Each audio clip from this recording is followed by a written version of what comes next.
जय सिया राम। राधे राधे।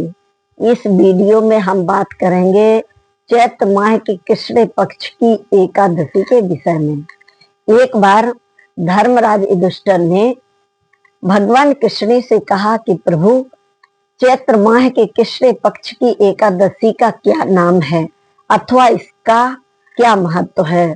भगवान कृष्ण ने कहा, ऐसा ही सेम क्वेश्चन ब्रह्मा जी से नारद जी ने किया था। चैत्र माह के कृष्ण पक्ष की एकादशी का नाम पाप मोचनी एकादशी है। पाप मोचनी एकादशी का जो भी व्रत करता है, जो भी जीव से जाने अनजाने में पाप हो जाते हैं, इस व्रत के करने से अथवा इसकी कथा श्रवण करने से जीव के सारे पाप नष्ट हो जाते हैं। एक कथा इस प्रकार आती है कि एक मेधावी नाम के ऋषि थे जो जंगल में उग्र तपस्या कर रहे थे, बड़ी विचित्र तपस्या कर रहे थे।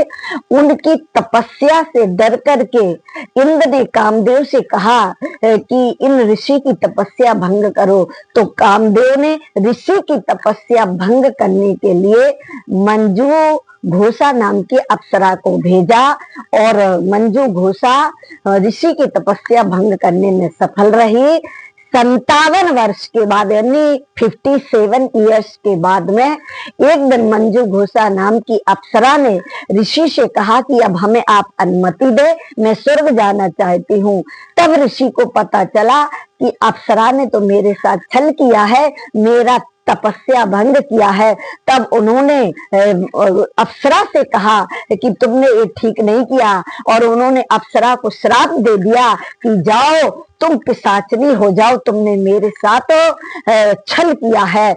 तब बेचारी वो रोने लगी और हाथ जोड़ करके किसी से क्षमा याचना की कि आप तो संत हैं, हमारा अपराध बहुत बड़ा है, लेकिन आप हमें क्षमा कर दीजिएगा। आप संत हैं, आप महात्मा हैं।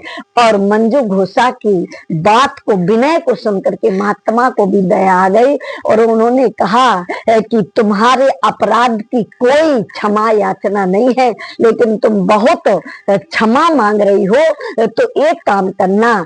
क्या कहा? चैत्र माह के कृष्ण पक्ष की पाप मोचनी जो एकादशी है उसका व्रत करना, उसकी कथा सुनना, तो तुम्हें तुम्हारे पाप से मुक्ति मिल जाएगी। ऋषि को बारंबार प्रणाम करके और वो अप्सरा गई स्वर्ग में और उसने जा करके ये व्रत किया, पाप मोचनी एकादशी का कथा श्रवण की और उसको उसके पापों से मुक्ति मिल गई। तो ये पाप मोचनी एकादशी इस बार 26 मार्च को 2025 में है। तो आप इस व्रत को करें, इसकी कथा श्रवण करें और याद रखें, नियम का पालन करना बिल्कुल ना भूलें। सुबह 26 तारीख को ब्रह्म मुहूर्त में जाग जाए, किसी तालाब में या नदी में स्नान करके भगवान विष्णु की पूजा करें, तुलसा महारानी की पूजा करें और दिन भर ओम नमो भगवते वासुदेवाय इस मंत्र का जप करते रहें। अपने परिवार के साथ में बैठ करके पाप मोचनी एकादशी व्रत की कथा का श्रवण करें और 27 तारीख में सुबह जो पारायण है वो पारायण शुभ मुहूर्त में ही करें। सुबह 5:55 पर सूर्योदय हो जाएगा और 6:15 बजे से लेकर के 10:15 बजे तक पारण का शुभ समय है। इसके बीच में आप पारण जरूर कर लें और भगवान आपकी हर मनोकामना पूर्ण करे। तुलसा माता की पूजा जरूर करें, श्री हरि विष्णु भगवान की पूजा जरूर करें। जय श्री कृष्णा, जय श्री राधे, जय जय सिया राम।